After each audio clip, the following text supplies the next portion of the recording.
દાદા કઈ ચડે દાદા કેસરમાં હાજરી કાઢ બાજુ શું કાઢે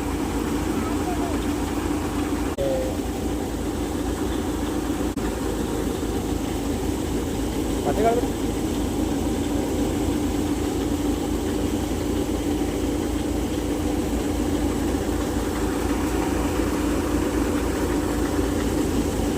થેલીમ પર દો થેલીમ પર દો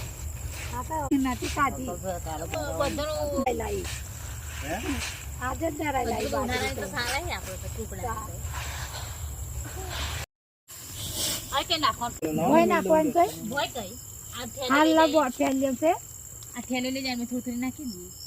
આવી તો પણ પેલા બાજરીઓ વાળી હતી એવી રાહત નાખી ભરદો ને જમા ગોળી બધો નાખત થેલીઓ ભર દો ને રાતા વરસાદ ભરતા હશે ને પલળશે કાઢેલું બગડશે